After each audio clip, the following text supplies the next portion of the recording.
Eu vou ler para nós o mesmo texto que eu li ontem à noite para o pessoal que esteve aqui comigo no Caminho do Discípulo, para você que assistiu o Caminho do Discípulo ao vivo em casa, às 8 horas da noite, toda quarta. Mesmo texto, só que eu quero enfocar um aspecto diferente. Está aqui em Lucas, em Mateus, no capítulo 22, Mateus 22. Eu vou ler do verso 15 até ao verso 22.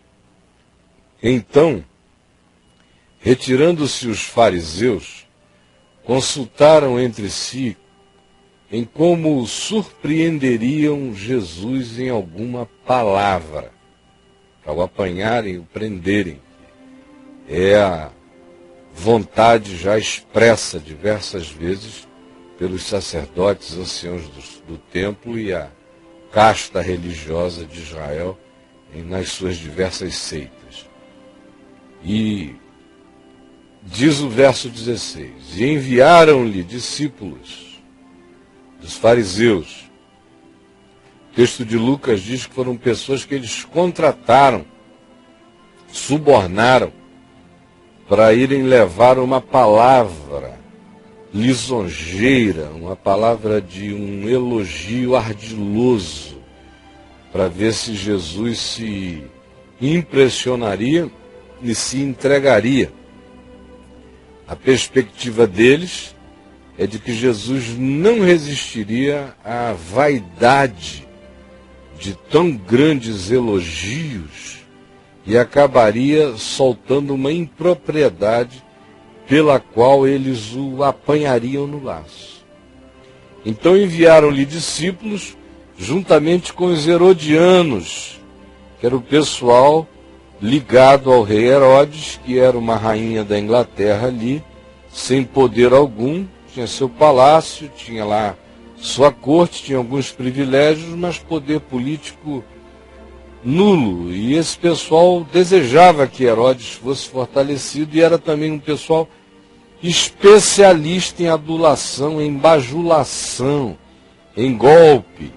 É o pessoal da política, o pessoal liso, são os bodóis relacionais, são esses peixes que a gente tira d'água, não tem escamas, são de couro, são melados, vem com aquela babinha que você não segura o bicho. Os herodianos, para dizerem a Jesus o seguinte, preste atenção no que eles dizem: mestre ou rabino, dão logo uma posição oficial a Jesus, que era, do ponto de vista da religião de Israel, um leigo.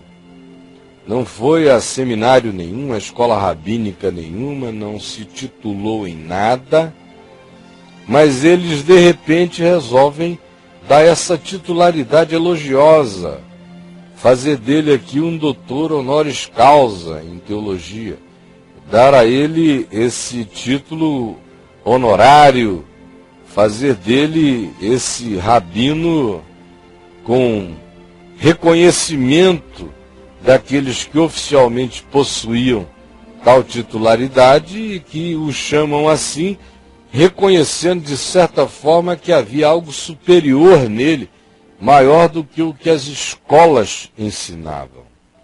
Mestre é a primeira expressão de elogio.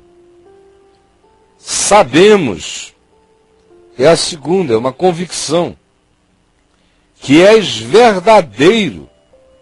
É a terceira, especialmente em Israel, aonde essa expressão, és verdadeiro, não era usada, raramente o seria, e se fosse, seria em contextos que diferenciassem isto do indivíduo, do sujeito, tão objeto e tão concreto que na frente de alguém estivesse, porque essa era uma expressão que era peculiarmente usada para designar a Deus, o verdadeiro, e que ensinas o caminho de Deus. Já é uma redundância, porque se é verdadeiro, ensina o caminho de Deus, e se ensina o caminho de Deus, é verdadeiro. E mais ainda, de acordo com a verdade, Mais redundante ainda, verdadeiro, ensina o caminho de Deus de acordo com a verdade. Se é de acordo com a verdade, é o caminho de Deus. Se é o caminho de Deus e assim é ensinado, é por alguém que seja verdadeiro. Mas eles não pouparam as superlativizações nessa adulação para com Jesus. E acrescentam, sem te importares com quem quer que seja, dizendo, nós sabemos que tu não tens respeitos humanos, que a verdade na tua boca nunca se transforma numa média, numa adulação, porque o que tu és, e em ti não existe barganha nem acordo, de modo que o que for verdade de ti é o que se esperará, seja dito, vivido e afirmado. E tu não tens receios de postos, nem de função, nem de autoridades, nem de qualquer outra expressão intimidadora, porque o teu compromisso é com Deus e com a verdade e com quem tu és verdadeiro. E também porque tu não olhas a aparência dos homens, dando a Jesus um poder divino, semelhante àquele que a gente encontra diversas vezes nas Escrituras e no Velho Testamento, e o caso mais especial e conhecido é aquele relacionado a Davi, quando Deus falou a Samuel para ungir a Davi. Davi era só um garoto e Samuel alegou que ele era um menino, e o Senhor disse, não te preocupes, porque o Senhor não vê como vê o homem vê a aparência, o Senhor porém vê o coração. E eles de repente arrancam essa expressão que é absolutamente conectada ao olhar divino, que não vê a aparência, vê o coração, e atribuem-na a Jesus. Olha a quantidade de elogios. Se Jesus fosse evangélico, a essa altura ele estava de 4, envaidecido, dizendo aleluia, enfim, eles reconheceram, meu Deus, louvado seja o teu nome. E se ele fosse um indivíduo adulável, ele já estaria cheio de vaidade e de soberba, porque são afirmações que, vindas da boca de supostos adversários, é uma entrega, é uma rendição total das pessoas, admitindo e reconhecendo a prevalência de um outro, que até então era relativizado, mas agora supostamente já não havia mais saída, exceto admitir que ele fosse quem ele era. E aí eles, depois de dizerem isso, afirmam, dize-nos, pois, por causa disto tudo, porque tu és o mestre verdadeiro, ensinas o caminho de Deus, de acordo com a verdade, sem te importares com quem quer que seja, porque não olhas as aparências dos homens, por causa disso nos dize, que te parece? É lícito pagar tributo a César ou não? E aí, se Jesus fosse a maioria esmagadora de qualquer um de nós, depois disso tudo, ele já teria sido conquistado, seduzido.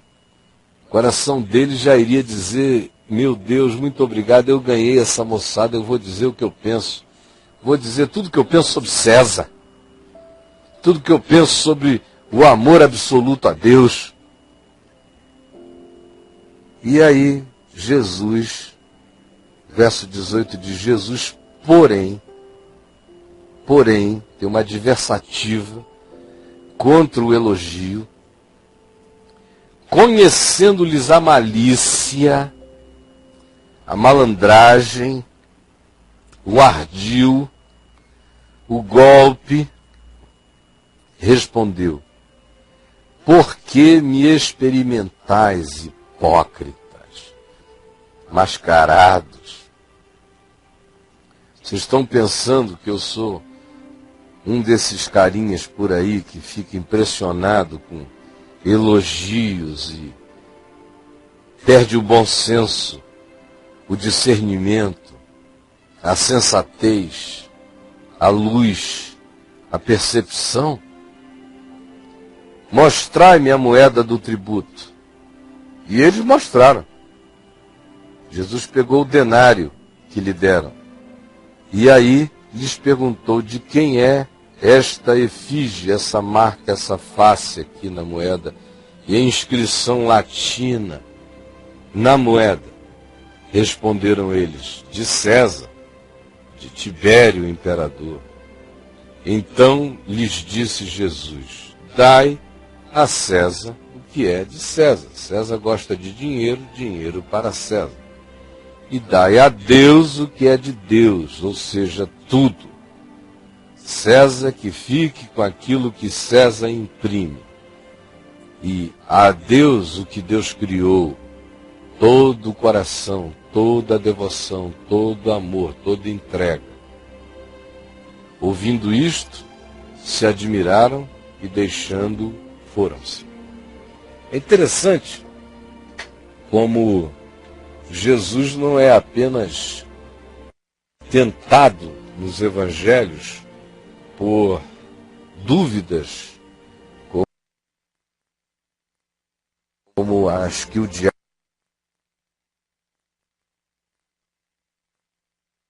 tentou lançar sobre ele, as tentações originalmente descritas, transforma a pedra em pães, pula do pináculo do templo, olha o mundo inteiro, vê tudo isso eu te darei, se prostrado me adorares.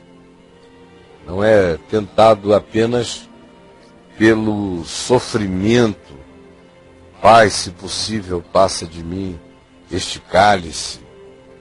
Não é tentado, como diz o escritor de Hebreus, naquelas coisas corriqueiras que todos nós somos, e ele também foi, porque se diz que ele foi tentado em todas as coisas, à nossa semelhança, mas sem pecado.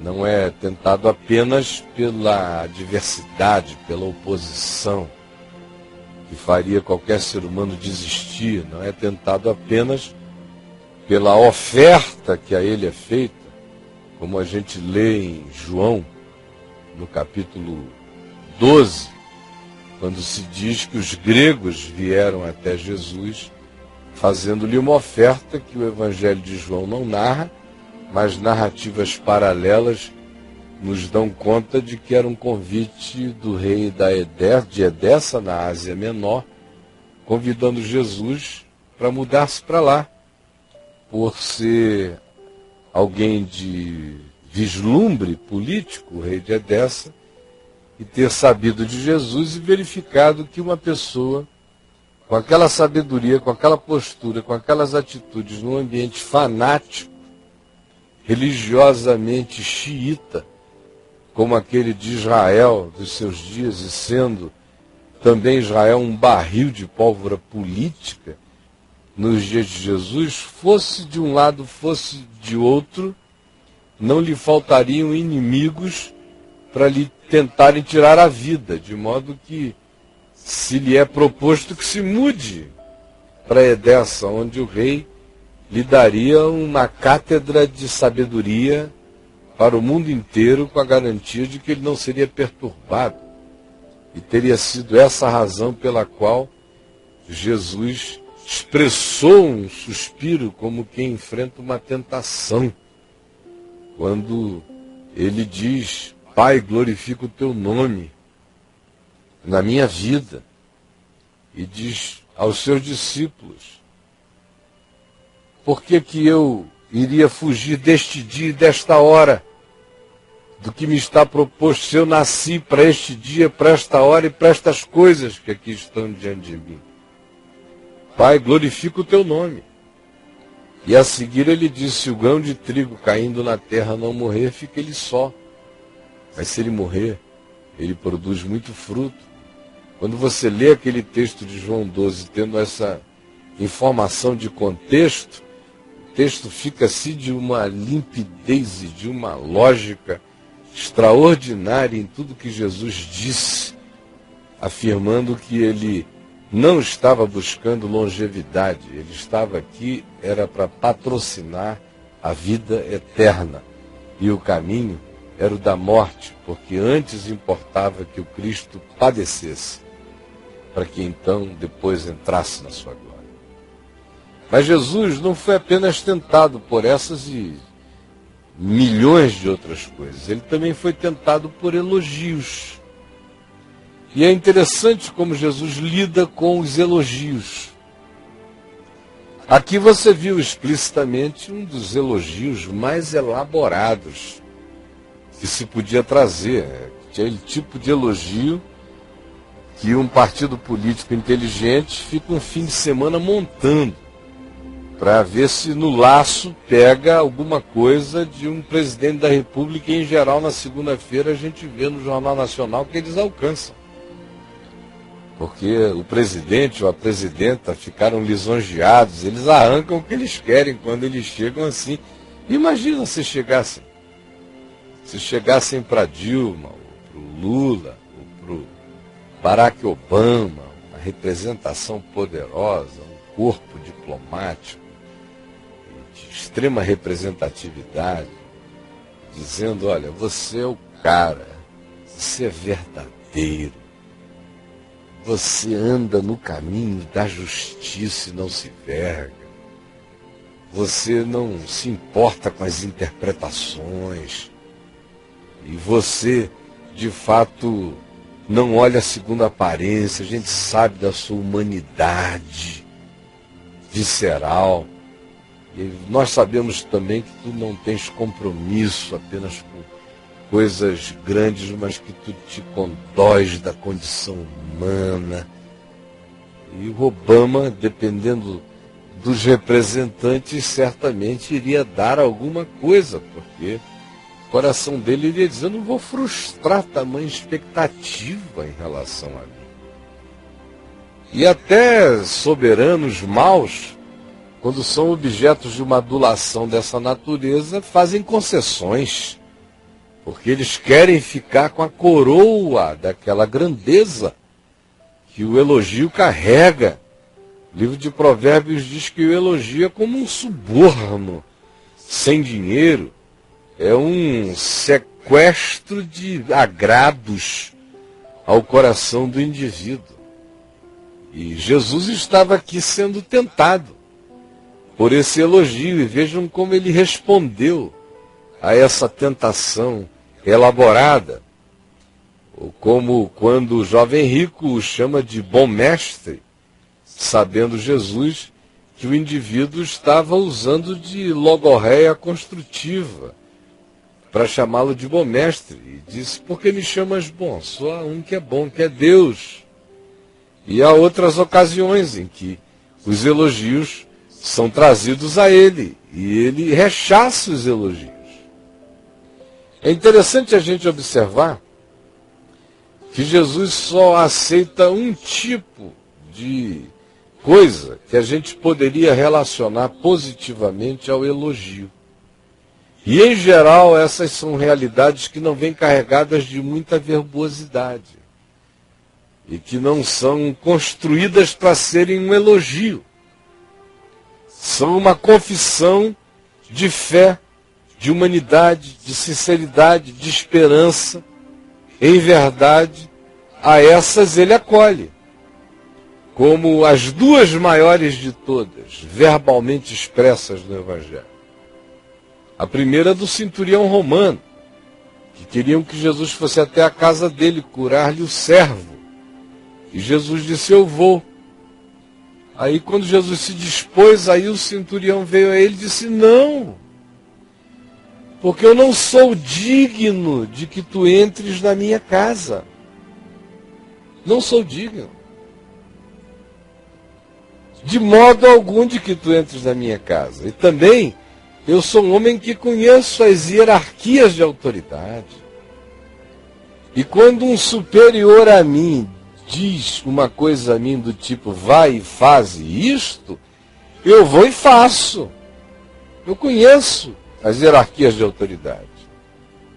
De outro lado, quando um subalterno meu ouve a minha palavra, quando eu lhe diga, vai tu e faz isto, ele vai e faz, porque ele tem que reconhecer o princípio da autoridade. Agora, quanto a ti, Jesus, Manda uma palavra. Manda só uma palavra, só uma palavra, só uma palavra, e o meu servo lá em casa será curado. Porque se o meu superior fala uma palavra, eu obedeço. Eu falo uma palavra, o meu subalterno me obedece. Tu que és a autoridade sobre todas as autoridades, fala uma palavra só.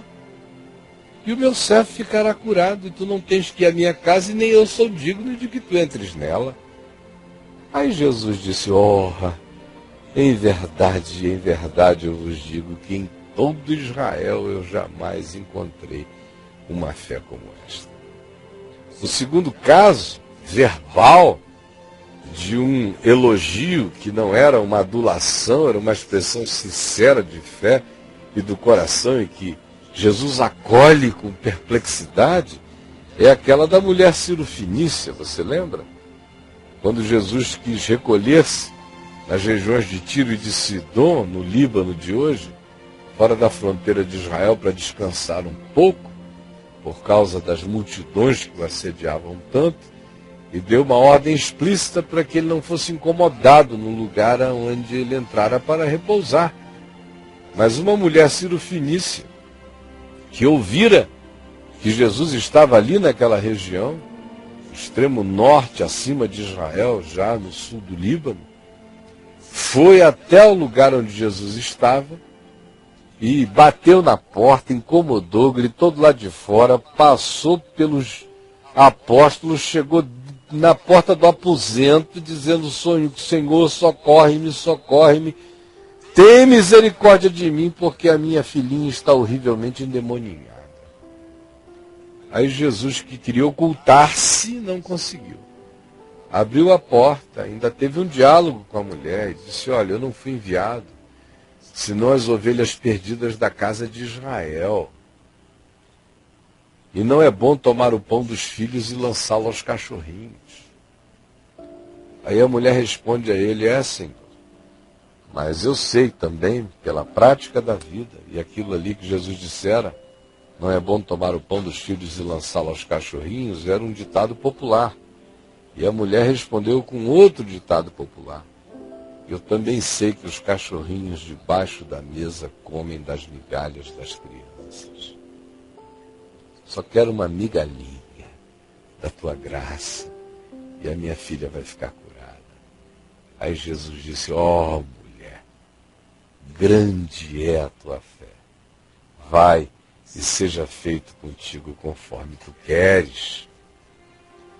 Ou ainda, a gente vê aquelas expressões de afirmação humana acerca de Jesus sem palavras.